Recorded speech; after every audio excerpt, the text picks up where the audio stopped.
I have no idea how Ultimate is able to achieve this. We spent the most time trying to fix the key. Okay, Mr. Chris.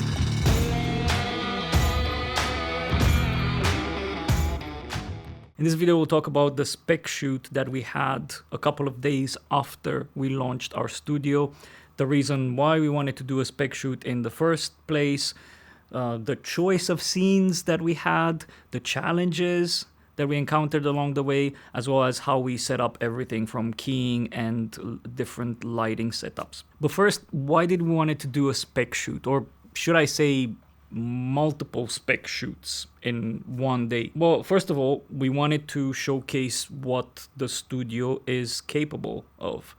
We didn't really had anything recorded. On top of that, on the launch party, we were supposed to record those two demo scenes that we set up for the launch party, and of course, my fault, I completely forgot to hit record when I was explaining the scenes and showcasing to people.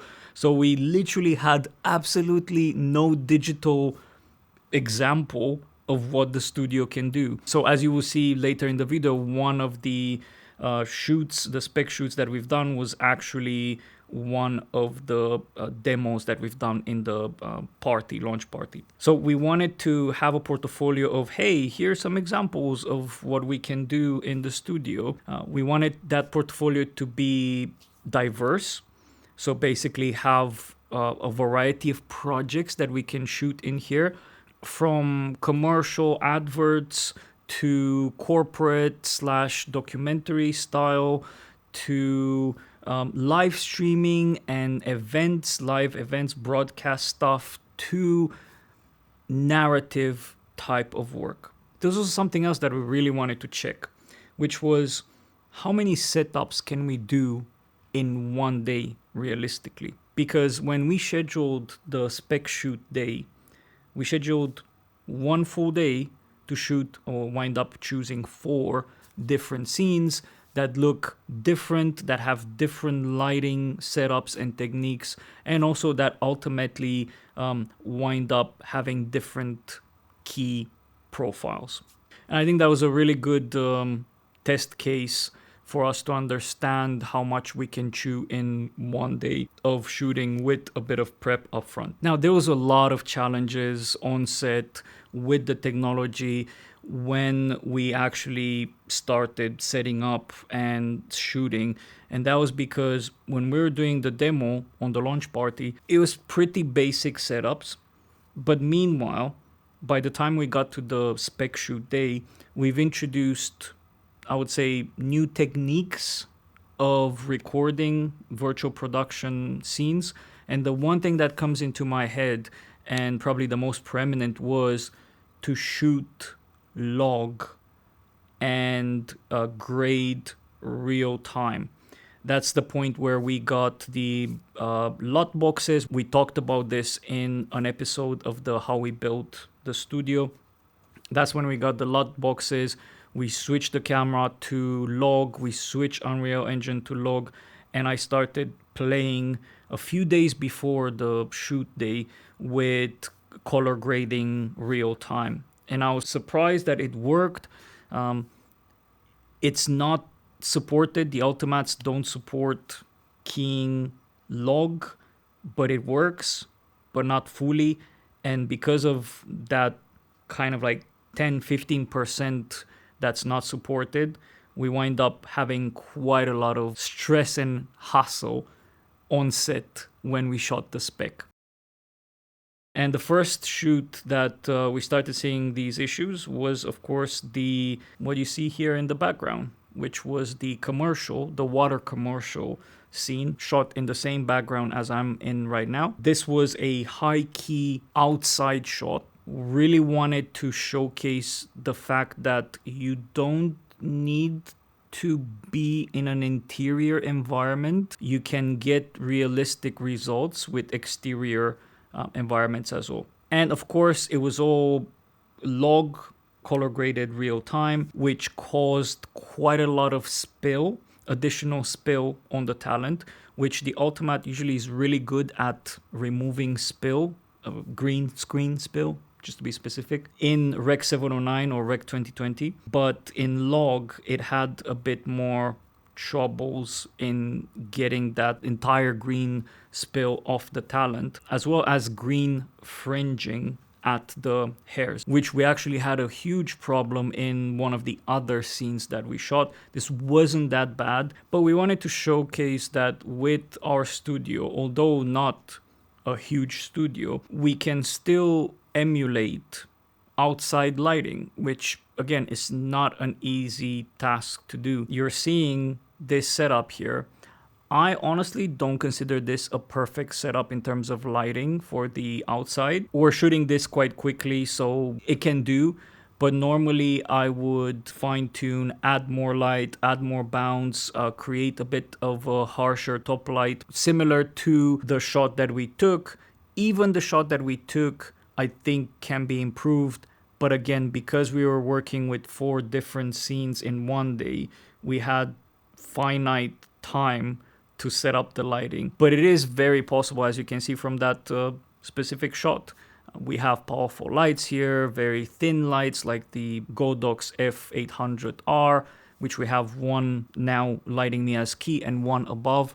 They're powerful lights, so you can bring a lot more light and kind of like shape light the way you want. That's including exterior. And when we are looking at the background and the foreground, there's this kind of like city center background, there's pavement, there's trees with shadows. If we had probably more time, I would have bounced more concrete like color on the talent. I would have probably potentially put some gobo and have some of the tree shadows on her a bit. Bear in mind, we're using Unreal Engine, which means that we can control the weather. So we've set up the way we wanted to set up the angle of the sun and where the shadows fall. If I wanted to make it even more realistic than that, I would probably have some of the tree next to me or one of the back trees push more shadows towards the talent and have a spotlight with a gobo to give her some of that shadows pattern on the talent and make it feel even more integrated. But again, it's a really good shot. We wanted to showcase that you can do outside light. We had this 800 watts light. That was the key light. We had the top light as well. The only difference to what you're seeing now on this shot versus what we shot then, we didn't actually use these Infini bars. We have some Nanlite C60 or something like that, spotlights. So they're small, 60 watts, and you can have them with the spotlight. And those were kind of like hitting her on the shoulders and on the hair and basically giving that more harsh and intense light and giving it a bit more of a merged feel. Now the color grading has added quite a lot to that shot, I would say, as well. So the colors here in this setup don't look bad, but there's something missing, and I've realized, and I don't know how to put my finger on that something. I would say it's probably the color matching better when both Unreal Engine and the camera are log, and then you're color correcting and color grading everything later down the pipeline. It's also probably how the color grading renders various edges. I'll give you an example of that, kind of like being able to process more color information in log and color grading afterwards versus getting the RGB output from Unreal Engine. So if you look at those trees, those leaves in my current shot, which now it's in regular RGB profile, versus if you look at the same leaves, because the camera's position very similar, probably a bit off, you'll see a difference on how the color of the leaf falls off into the color of the sky. It looks a lot more realistic and I would say less game-like, cartoon-like. So put a comparison next to each other so you can see exactly what I'm talking about. And that's again because the wide gamut sends out more information, more data about the color. And then when you're applying color grading over that abundance of data of not just color but also shadows and hotspots, highlights, and so on, all of that information gets translated in order to have your color grade, LUTs, and so on applied. And yeah, it looks a lot better to me. And then we also wanted to showcase the reason why we made it a water bottle commercial was because we wanted to showcase that you can have transparent objects and that our tech in the studio can do a brilliant job at keeping the shape of those objects while creating transparency so you can see the virtual background behind the transparent object. And honestly, knowing how impossible this is to achieve when you do green screen removal in post, I have no idea how Ultimate is able to achieve this. It's black magic, let's put it like that.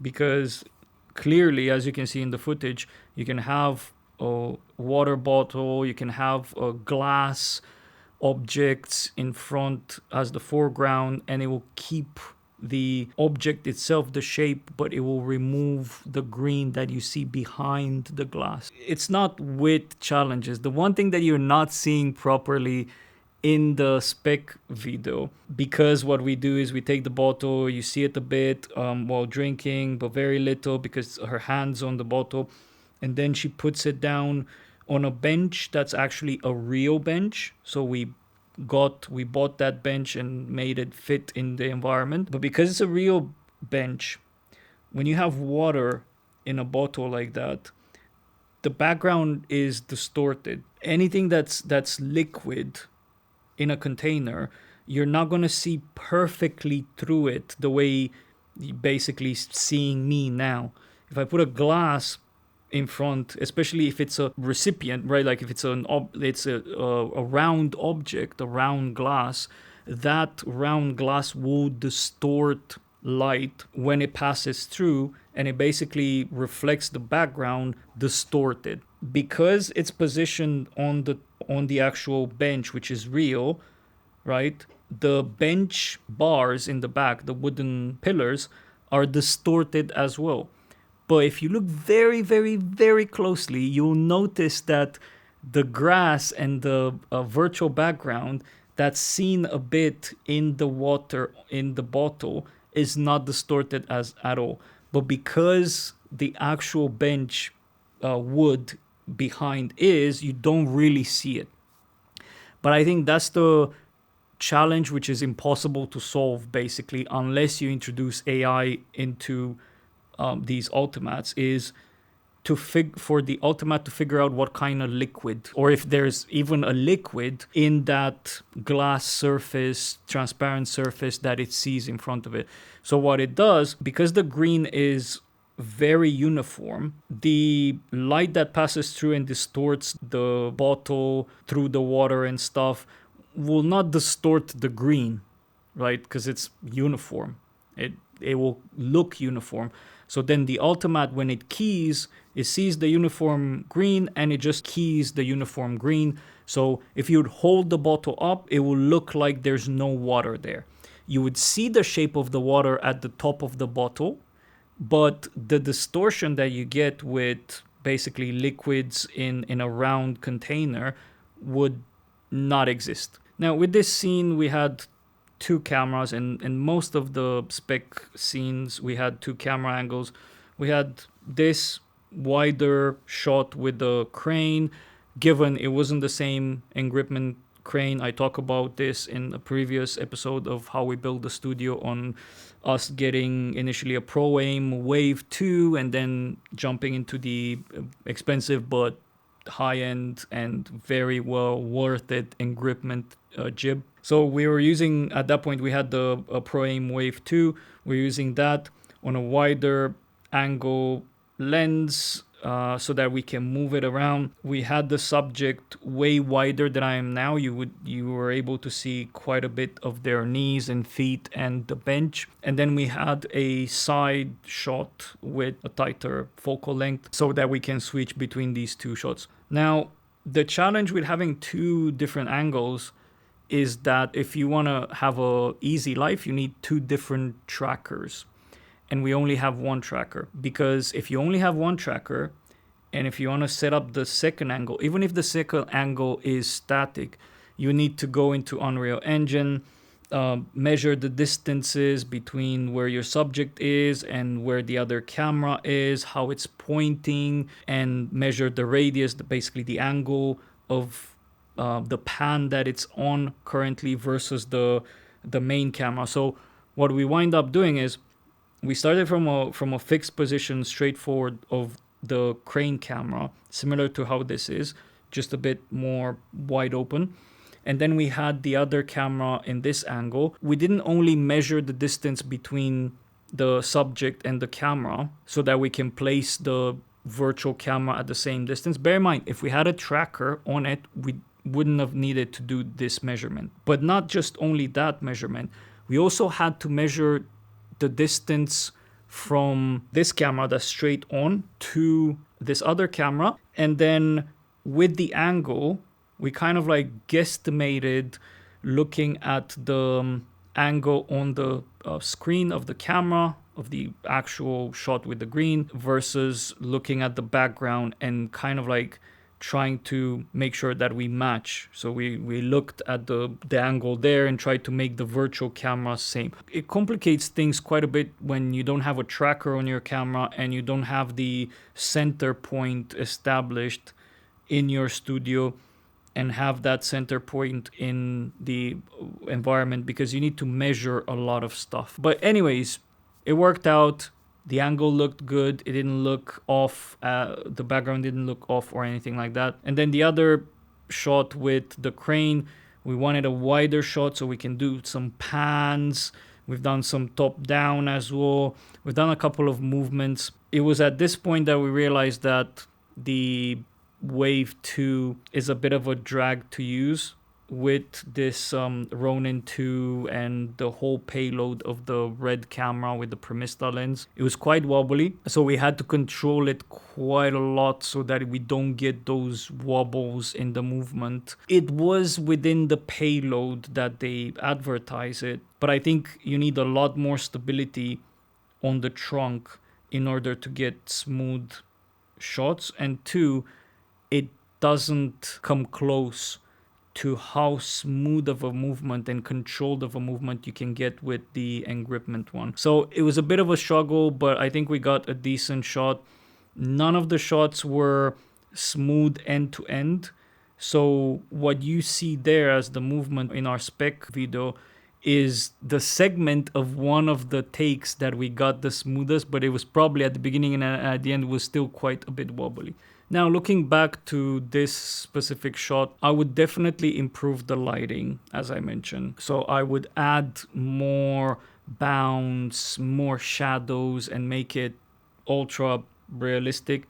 We've been able to do that recently in a couple of shoots, which I'm super proud of. So yeah, I would work more on the lighting. And second, I would probably bring in more props. We had the bench, which we needed, because if you're trying to have someone sit down on a green chair or something like that and match that with the virtual bench, because there was a bench there that I removed, the virtual bench, things are not going to look as realistic. You're not going to get the shadows necessarily right. And yeah, it's not the same thing when a foreground object touches a virtual object, the way if you have your talent touching actual objects, real objects, and then just the background is virtual. So I would have brought more props, maybe some plants or some bushes that resemble the bushes and some of the greenery that's